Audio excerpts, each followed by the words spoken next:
मनई मनई से जो तू सट बात कोरोना के मार से मारल जइबा। परिवार के आंख बही झर झर 14 दिन खातिर टारल जइबा। ये कोरोना विपदा में मेरा यह सुझाव है आप सभी लोगों को कि मनई मनई से जो तू सट बात कोरोना के मार से मारल जइबा। परिवार के आंस बही झर झर 14 दिन खातिर टारल जइबा। जिंदगी के लड़ाई में ए बबुआ गर आखिर दिन तू हारल जइबा। अरे प्रीतेश कहे बस लाश के ढेर पे ढेर लगा के तू जारल जइबा। प्रीतेश कहे बस लाश के ढेर पे ढेर लगा के तू जारल जइबा। नमस्कार, मैं प्रीतेश उपाध्याय आप सभी लोगों के सम्मुख मैं अपनी लॉकडाउन विशेष सप्तपदी रचना को लेकर के प्रस्तुत हुआ हूं। उसमें 7 विशेष आयामों के बारे में मैंने कविता के माध्यम से सीख और हास्य दोनों का इसमें समायोजन करने का प्रयास किया है। उम्मीद है कि आप सभी लोगों को जरूर यह कविता पसंद आएगी। मेरी सप्त सरोज, लॉकडाउन सप्त सरोज यह शीर्षक है मेरी कविता का। इसमें 7 कुल पद हैं। अगला पद जो है वह पर्यावरण को समर्पित है। कैसे लॉकडाउन के कारण हमारे देश का पर्यावरण, पूरे विश्व का पर्यावरण इस लॉकडाउन के कारण शुद्ध हुआ है। पहले की अपेक्षा पर्यावरण में बहुत सुधार हुआ है। इस बारे में मेरा यह बंध कि नदिया झरना पोखरा पोखरी सब साफ भइल सगरी सगरी। प्रदूषण के अब अंत भई पनियान पियात भरी गगरी। नदिया झरना पोखरा पोखरी सब साफ भइल सगरी सगरी। प्रदूषण के अब अंत भई पनियान अघात पिए गगरी। सब नेता नगाड़ी चुपाइल बा सब लोग संभारे अपन पगरी।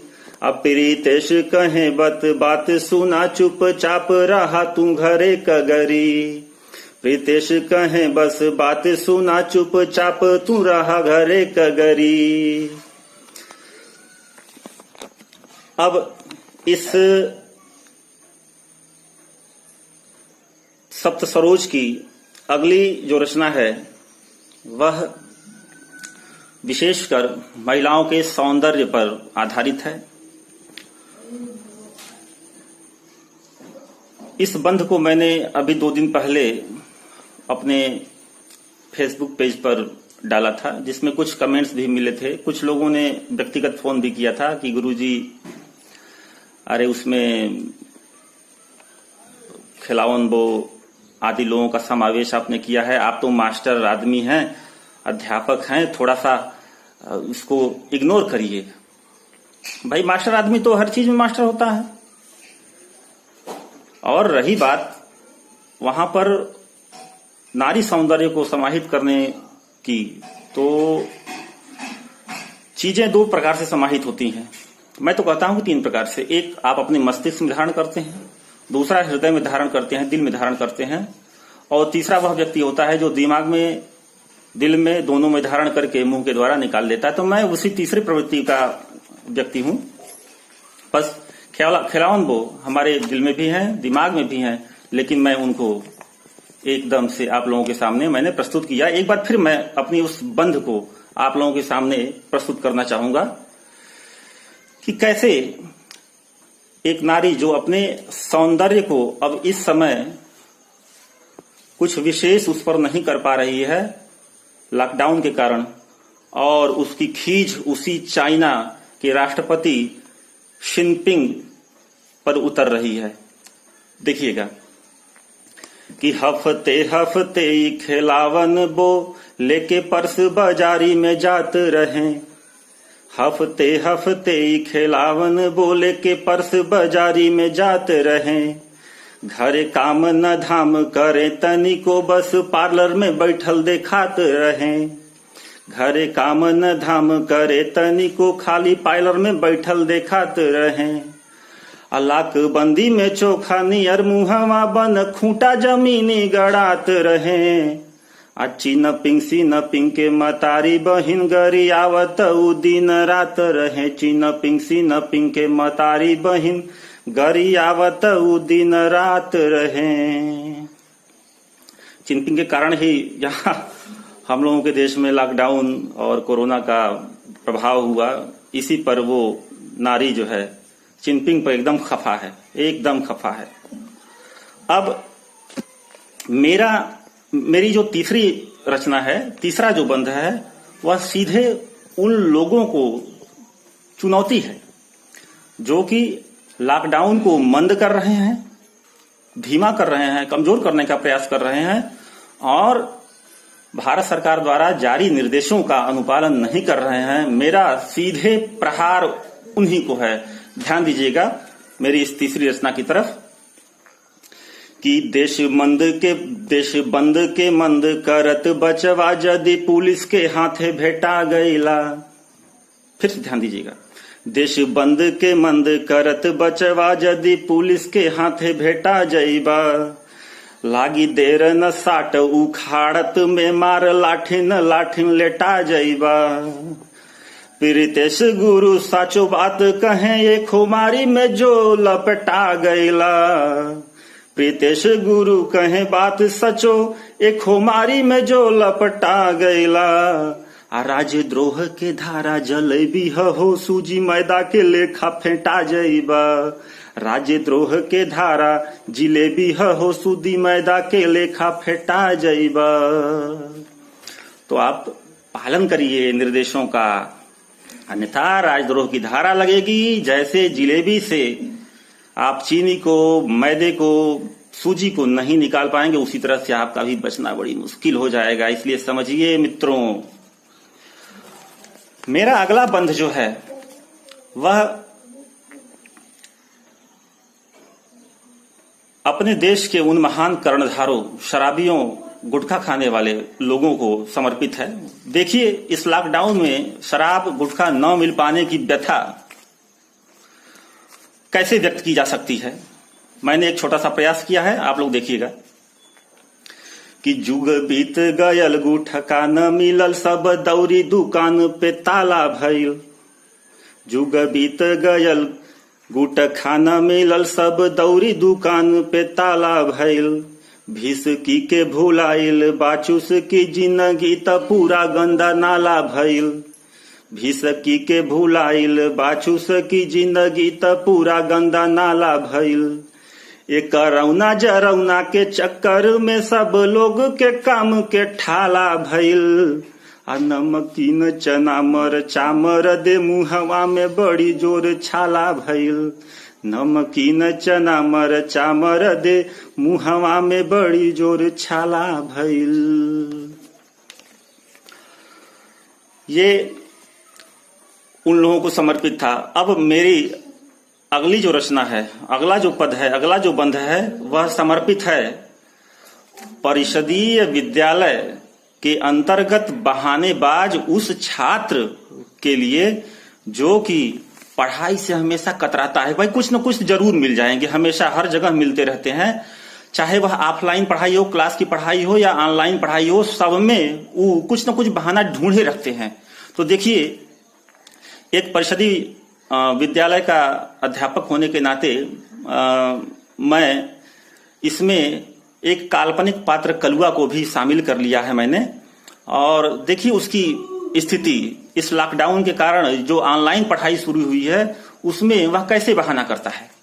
ध्यान दीजिएगा कि ऑनलाइन पढ़ाई के बात सुनी कलुआ मने मन कुरबुरा तो रहे।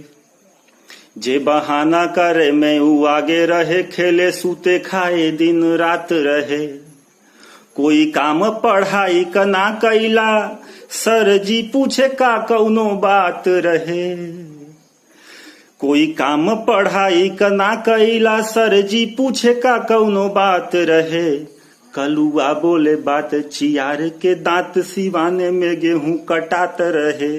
कलुआ बोले बात सियार के दांत, सिवाने में गेहूं कटात रहे। वो सिंपल सा ये जो बच्चों का, स्कूली बच्चों का फंडा है कि अगर गुरुजी कुछ पूछ दे, भाई काहे ना किया होमवर्क, क्यों नहीं किया कुछ, तो सिंपल सा गुरुजी गेहूं कटात रहा, माई बाबू रोक ले रहा, बच्ची खिलाव लग रही। तो ये है स्थिति उसका। मई जून में भी जो है गेहूं कटाएगा। अब मेरा जो अगला बंध है वह जो है सीधे सीधे उन लोगों की तरफ है जिन लोगों ने कहीं न कहीं प्रत्यक्ष और अप्रत्यक्ष रूप से इस देश में कोरोना को बढ़ाने में योगदान दिया। लेकिन कुछ लोग सही मायने में देश के साथ थे और उनमें से कुछ ऐसे भी थे जो कि लोगों के बहकावे में आए और अपने आप को कोरोना पॉजिटिव होने के बाद भी मेडिकल स्टाफ के सामने प्रस्तुत नहीं किया। जी हां, आप लोगों ने ठीक समझा। मेरा इशारा मोहम्मद साद और उनकी टीम जमात की तरफ है। उसमें से कुछ लोगों ने निसंदेह अच्छा काम किया, लेकिन कुछ लोगों ने देश को कोरोना की भयावहता में झोंकने का भी काम किया। तो मेरी एक बंध है जो उस तरफ भी है, आप लोग गौर फरमाइएगा कि कुछ लोग त सांचो लजात रहे, बन के कुछ सांप लुकात रहे। कुछ लोग सच्चे में लजा रहे थे, यार वाह गलती हो गई मुझसे, लेकिन कुछ जानबूझ करके बाहर नहीं आए। कुछ लोग त सांचो लजात रहे, बन के कुछ सांप लुकात रहे। फैलावक ध्येय करोना रहे, चुपचाप लगावत घात रहे। टुकड़ा टुकड़ा करके ससुरा पूरे देश में फैलल बरात रहे। टुकड़ा टुकड़ा करके ससुरा पूरे देश में फैलल बरात रहे। हम साचो कहीं प्रीतेश गुरु कोरोना के बढ़ौले जमात रहे। हम साचो कहीं प्रीतेश गुरु कोरोना के बढ़ौले जमात रहे। ये मेरी सप्त सरोज लॉकडाउन विशेष कविता थी। इसमें मुझे उम्मीद है कि आप सभी लोगों को जरूर पसंद आएगी। और इसका जो मूल तत्व, जो मूल कविता है, कविता की मूल जो धारा है, वह यही है कि आप घर में रहें, भीड़ भाड़ वाली जगहों पर न जाएं। बाहर यदि मान लीजिए किसी विशेष कारण से जाना भी पड़ा तो आकर के सैनिटाइजर से या साबुन से अपने हाथों को 20 सेकेंड तक अवश्य धोएं। देश को बचाएं, अपने परिवार को बचाएं, पूरे विश्व को बचाएं। यह घड़ी बहुत ही संकट की घड़ी है। इस संकट की घड़ी में अपने दोस्तों के साथ, अपने परिवार के साथ, अपने प्रदेश के साथ, देश के साथ बने रहिए। मैं इस अपनी अंतिम कह सकते हैं कि सबसे प्रचलित, मेरे मन को छूने वाली इस रचना के साथ मैं अपनी वाणी को विराम दूंगा कि मनई मनई से जो तू सट बा। मेरा निवेदन है कि भीड़ भाड़ वाली इलाकों पर न जाएं। कि मनई मनई से जो तू सट बा, तक कोरोना के मार से मारल जइबा। परिवार के आंस बही झर झर, 14 दिन खातिर टारल जइबा। जिंदगी के लड़ाई में ये बबुआ अगर आखिर दिन तू हारल जइबा। प्रीतेश कहे बस लाश के ढेर पे ढेर लगा के तू जारल जइबा। प्रीतेश कहे बस लाश के ढेर पे ढेर लगा के तू जारल जइबा। तो मित्रों, ऐसी स्थिति न आने दें। कुछ दिनों की बात है, शांत होकर के घर बैठिए, आनंद लीजिए, कविता की रचना कीजिए मेरी तरह। कुछ अपनी पसंद की चीजों को करिए। घर में जो कुछ भी काम है खेती बाड़ी का, उसमें आप अपना योगदान दीजिए। लेकिन करबद्ध प्रार्थना है कि बाहर अनायास न निकलें। मैं अपनी अगली रचना के माध्यम से फिर एक बार आप लोगों के सामने आऊंगा। तब तक के लिए प्रणाम, धन्यवाद, जय हिंद, जय भारत।